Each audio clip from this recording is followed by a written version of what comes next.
It was a day marked by a great deal of focus by world leaders on war in Gaza and whether a ceasefire agreement is within reach. US President Donald Trump dismissed accusations his government wasn't putting enough pressure on Israel to end its military offensive. We have to stop the war in Gaza immediately. We have to stop it. We have to get it done. We have to negotiate, immediately have to negotiate peace. We got to get the hostages back. We want all 20 back. Its real objective is to destroy Gaza, to render housing, livelihoods, education, and medical care impossible, stripping away the very foundations of human life. In Gaza, the horrors are approaching a third monstrous year. They are the result of decisions that defy basic humanity. The scale of death and destruction are beyond any other conflict in my years as Secretary General. But the Palestinian-Israeli conflict remains unique. It is the longest standing conflict in the world. An illegal occupation of a helpless population by a self-declared democratic nation. Western countries. There's little hope. The time has come. This is why, true to the historic commitment of my country to the Middle East, to peace between the Israelis and Palestinians, this is why I declare that today, France recognizes the state of Palestine. Belgium, Portugal, Andorra, Malta, Great Britain, Australia, Canada, among others, have formally done the same in support of a roadmap for Palestinian statehood, co-written by France and Saudi Arabia. Teleconference. The New York Declaration. We would also like to express our readiness to work with U.S. President Donald Trump, with Saudi Arabia, with France, and the United Nations to adopt the peace plan presented during this conference, within a specific timetable and with international guarantees and monitoring. Israel's seat at the conference was empty, as was that of the United States. Yet one after another, world leaders spoke of time running out and of the need for the international community to take action, however belatedly. Without two states, there will be no peace in the Middle East, and radical. Trump is back with a peace plan, and no, this isn't a rerun of 2020. This time, the stage is the United Nations, the audience is Arab and Muslim leaders, and the stakes? Ending a war that has already killed more than 65,000 people in Gaza. Bold idea, or political theater with a side of chaos? Let's break it down in 10 explosive facts you need to know. Picture this, the UN General Assembly in New York. The hall where diplomats usually spend hours pretending to listen while secretly scrolling their phones is suddenly buzzing. Why? Because Donald J. Trump is about to waltz in with his latest pitch, a plan to end Israel's war in Gaza. Yes, you heard that right. Trump, peace plan, Gaza. Words you never thought you'd hear in the same sentence without a punchline. Now, this isn't just any meeting. Trump isn't grabbing coffee with a couple of interns. He's sitting down with the geopolitical equivalent of the Avengers lineup. Saudi Arabia? Check. Qatar? Check. The United Arab Emirates, Egypt, Jordan, Turkey, Indonesia, and Pakistan? All RSVP'd. If you were building a guest list of countries that actually matter in the Arab and Muslim world, this is it. It's not just dinner with the in-laws, it's the entire extended family reunion with that one cousin, Israel, everyone keeps arguing about. So what's the goal? Trump wants to present his shiny new plan to leaders who have more skin in this conflict than anyone else. On paper, it looks impressive, a U.S. president gathering Muslim leaders to hash out peace. In reality, it's a diplomatic potluck where Trump shows up with a vidian and expects everyone else to bring the food, drinks, and cutlery. Still, the symbolism is powerful. Arab leaders are tired of endless destruction in Gaza, tired of being painted as bystanders, and tired of balancing domestic outrage with global diplomacy. Trump's gamble is that if he can convince them to support his plan, it won't just carry weight in the UN hall, it'll echo through the streets of Cairo, Doha, Amman, and beyond. But remember, this is Trump. And where there's Trump, there's always a twist. Because while the headlines scream, peace plan, the fine print is where the real story hides. And spoiler alert, the details are going to raise more eyebrows than they lower tensions. And speaking of details, buckle up, because fact number 2 dives into the part of Trump's plan that sounds less like diplomacy and more like a military group project gone wrong, putting Arab troops on the ground in Gaza. Here's where Trump's peace plan goes from grand speech to, well, potential train wreck. One of the key details, he wants Arab and Muslim countries to send troops into Gaza. That's right, the same Gaza that has been under bombardment, blockaded for years, and is one of the most volatile pieces of land on planet Earth. Trump's vision is basically, Israel pulls out, you guys march in, problem solved. Easy, right? Except it's not. Think about it. Sending Arab troops into Gaza is like volunteering to referee a boxing match where both fighters are armed with chainsaws and neither plans to stop swinging. Sure, you could theoretically keep the peace, but the second you step in, you're either accused of siding with Israel, accused of siding with Hamas, or worse, stuck in the middle of a fight no one asked you to join. And let's be real, Arab states have been down this road before. Peacekeeping forces sound noble in press conferences, but in practice, they're expensive, politically toxic, and often dangerous. Do you really think Egypt wants to put boots back in Gaza after spending decades trying to get out of the Gaza problem? Or that Jordan, with its delicate balance of Palestinian citizens and refugees, is eager to get dragged into live combat zones? Not likely. But here's the kicker. Trump's selling this as a win-win. Israel withdraws, Arab troops keep order, and everyone claps like the credits are rolling. Except history doesn't work like that.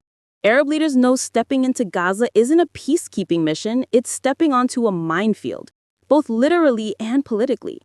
So while Trump frames it as a neat solution, most leaders are probably thinking, yeah, thanks, but no thanks. Because if Gaza is a tinderbox, sending regional troops is like tossing in a match and hoping it magically turns into a campfire sing-along. Spoiler, it won't. And as if asking them to send their soldiers wasn't enough, Trump's plan adds insult to injury. Because not only does Trump want Arab states to bleed manpower, he also wants them to bleed money. Welcome to fact number 3. Who's paying the bill? If you've followed Trump for more than 5 minutes, you already know his favorite move. Let someone else pick up the tab. And surprise, surprise, his Gaza peace plan is no different. The grand vision doesn't just involve Arab and Muslim troops taking responsibility on the ground. Nope. Trump also wants them to foot the bill for rebuilding Gaza. Yep, that's the plan. The U.S. gets the diplomatic spotlight, Israel gets to leave the mess behind, and Arab states get handed the world's most expensive repair job. It's like going out to dinner, ordering the lobster, the steak, and 2 bottles of wine, and then sliding the check across the table like, you've got this, right? Here's the catch. Rebuilding Gaza isn't like fixing a pothole. We're talking billions, yes, billions of dollars. Entire neighborhoods flattened, hospitals in ruins, schools reduced to rubble, water and electricity systems shattered. This isn't just reconstruction. It's rebuilding an entire society from scratch. And Arab leaders know it. They've seen these bills before. Iraq, Syria, Yemen. Each one cost a fortune and sucked political oxygen out of governments already balancing restless populations at home. So why would they pay? Trump is banking on 2 things, oil money and guilt. Oil-rich Gulf states like Saudi Arabia, Qatar, and the UAE have deep pockets, and he's betting they'll shell out to win credibility in the Muslim world. The problem? Those same states have been burned before, writing checks for projects that went nowhere. They're not eager to throw good money after bad. And here's the irony. If Trump's plan actually worked, it could hand Arab states influence in Gaza for the first time in decades. But right now, most of them are probably looking at the bill and thinking, this isn't peace, this is extortion in a tuxedo. But hey, money isn't the only sticking point. Because even if someone agrees to fund the rebuilding, there's one group Trump has made very clear will not get a seat at the table. And trust me, leaving them out could blow the whole thing up. Let's talk about Hamas in fact number 4. Here's where Trump's plan takes its biggest gamble. It completely locks out Hamas. No role, No seat at the table, not even a folding chair in the back row. The message is crystal clear. Hamas must be disarmed, dismantled, and erased from the Gaza equation. Sounds decisive on paper, right? But in practice, it's like trying to organize a family reunion while pretending Uncle Joe, who owns the house, doesn't exist. Let's be brutally honest. Hamas isn't just going to vanish because Trump or anyone else says so. They're not an app you can uninstall. They're an entrenched political and military force with tens of thousands of fighters, deep local support in Gaza, and hostages still in their custody. Whether you hate them, fear them, or both, they're not going to pack up and say, sure, no problem, we'll step aside so your peace plan can shine. And this is where the contradiction bites hard. You can't design a sustainable political solution in Gaza while pretending one of the main actors isn't there. It's like playing chess, but refusing to acknowledge the other player's queen. You could ignore it all you want, but eventually that piece is going to take your rook and ruin your strategy. Arab leaders know this. Even those who despise Hamas recognize that sidelining them completely risks fueling even more chaos. If they're locked out of the new Gaza, guess what? They'll just dig in deeper, rally more supporters, and claim the whole arrangement is illegitimate. And the ordinary civilians, already exhausted and displaced, get stuck in the middle once again. So Trump's "No Hamas Allowed" clause might sound bold in headlines, but in reality, it's like trying to build a house while ignoring the fact that there's a grizzly bear living in the living room. At some point, you're gonna have to deal with it. So if Hamas is barred from the plan, who's supposed to fill the vacuum? That's where Trump reaches for a familiar name, the Palestinian Authority. But here's the catch. Not everyone wants them back in Gaza. Let's break it down in fact number 5. If Trump's plan slams the door on Hamas, then who's supposed to step in and run Gaza? Answer the Palestinian Authority, stage left. Yes, the same Palestinian Authority, PA, that governs parts of the West Bank and hasn't exactly been winning popularity contests lately. According to Trump's vision, the PA could play a role in Gaza's political future. Sounds logical on paper, but on the ground? It's like inviting a substitute teacher to take over a class where the kids have already burned the textbooks. The PA hasn't ruled Gaza since 2007, when Hamas violently pushed them out. Since then, their influence there has been about as effective as Wi-Fi in a concrete bunker. Many Gazans see the PA as corrupt, out of touch, and basically an extension of Israel's security interests. Asking them to just walk back in after nearly 2 decades is like asking someone to return to a party they were kicked out of. Awkward, unwelcome, and probably ending in another fight. And let's not forget Israel's stance. Prime Minister Netanyahu has made it crystal clear. He doesn't want the PA in Gaza either. So here's the paradox. Trump's plan relies on the PA stepping up, while Israel, one of the key players in this whole mess, refuses to accept their involvement. That's not a plan, that's a diplomatic tug-of-war waiting to snap. Arab and Muslim leaders are skeptical too. They know the PA lacks the legitimacy to govern Gaza without massive external support. Forcing them in could spark new unrest, not peace. And ordinary Palestinians, many of them view the PA as a tired bureaucracy that hasn't delivered real progress in decades. So yes, the PA might be Trump's pick for new management, but that doesn't mean Gaza's residents or Israel will ever accept them. It's a solution that looks tidy in a press release, but collapses the second you step foot in Gaza's rubble. And speaking of rubble, let's zoom out to the brutal backdrop of all these plans and counterplans. Because while politicians argue over who runs Gaza, the reality on the ground is a humanitarian catastrophe.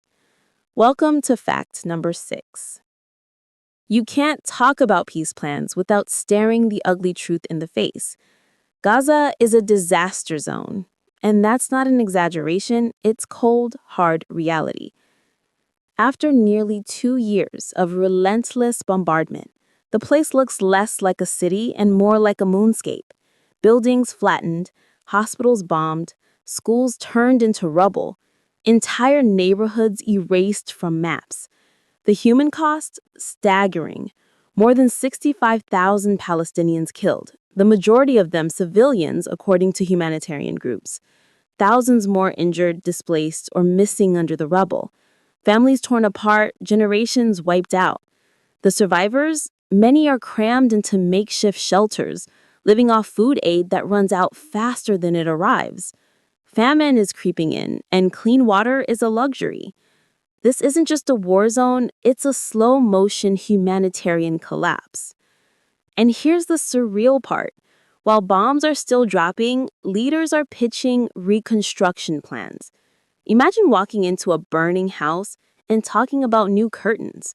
That's what this feels like. Peace talks in New York sound noble, but for the people in Gaza, the reality is hunger, rubble, and fear. Arab and Muslim leaders know this. They don't just see numbers on paper, they see public outrage in their own streets. Every casualty in Gaza sparks anger from Cairo to Jakarta. And that pressure matters.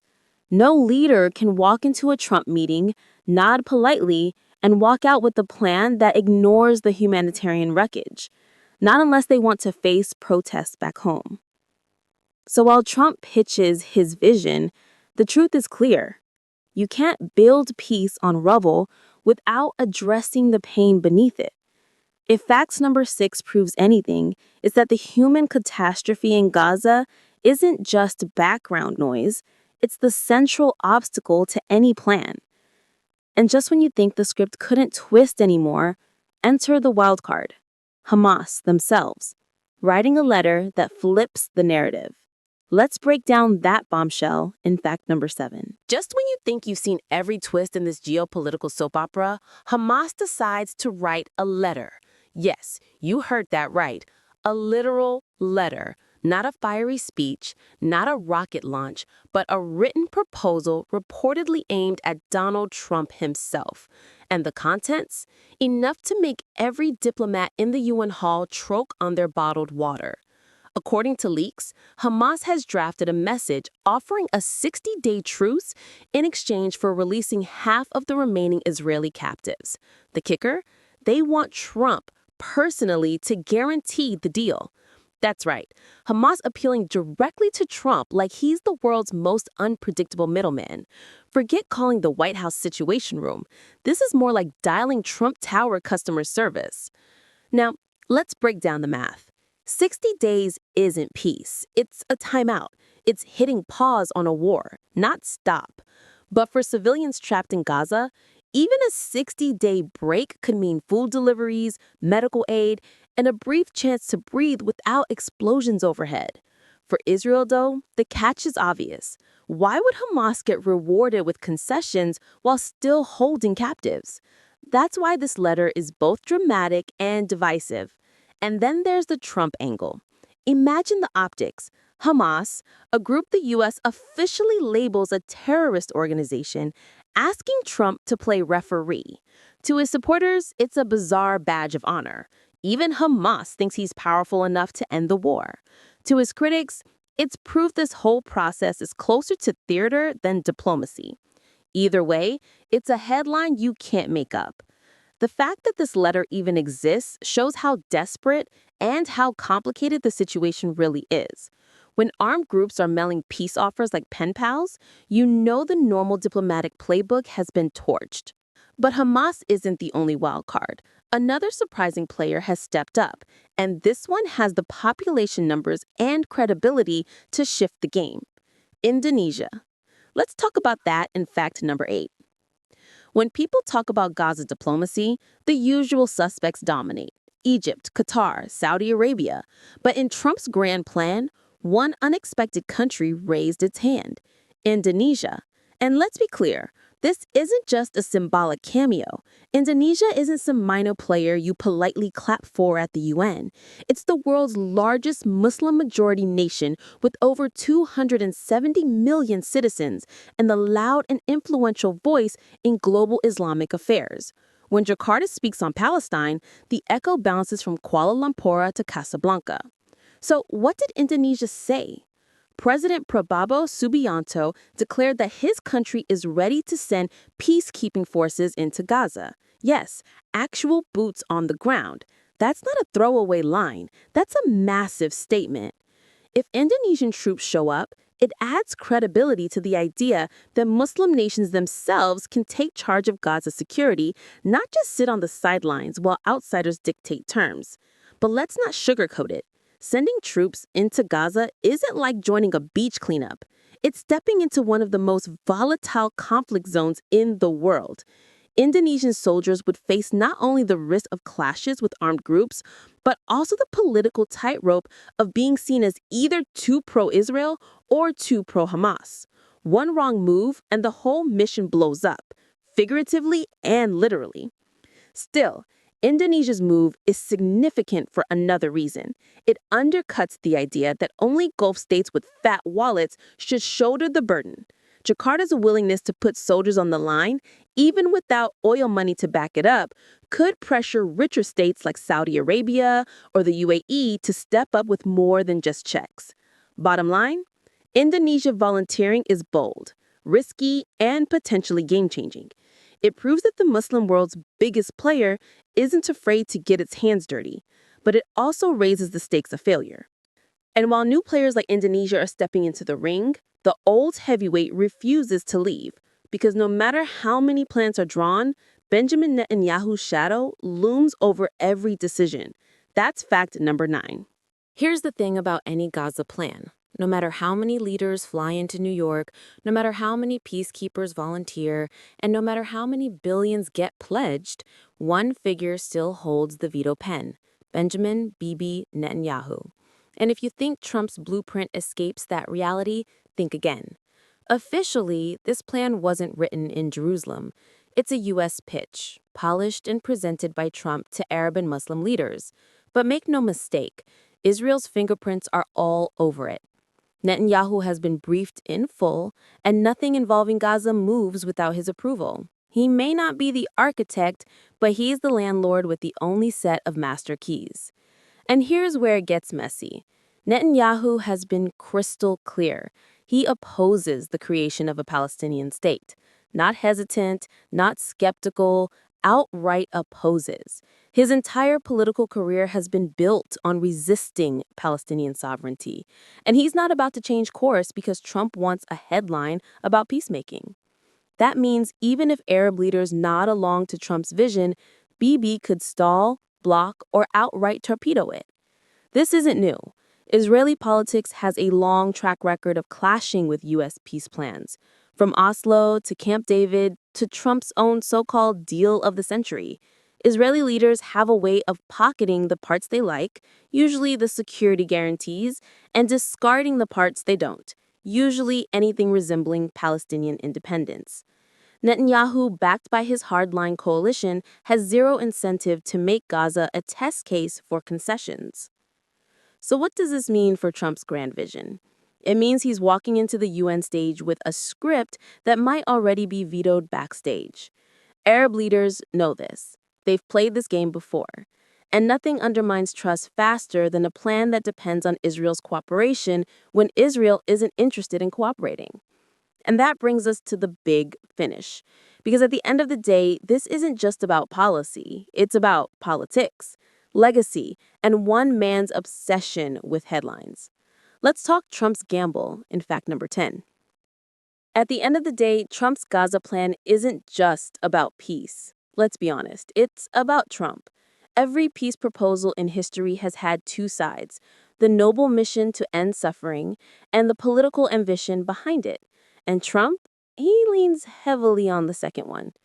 This isn't his first Middle East rodeo. Remember his so-called deal of the century in 2020? That plan got more eye rolls than claps, sidelined the Palestinians, and was largely seen as a love letter to Netanyahu.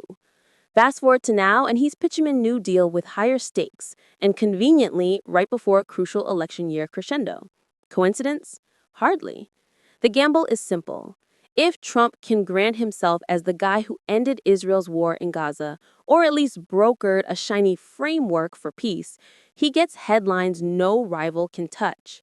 Trump, the peacemaker, sounds a lot better on campaign posters than Trump, the indicted. It's legacy politics with a side of self-promotion. But here's the risk.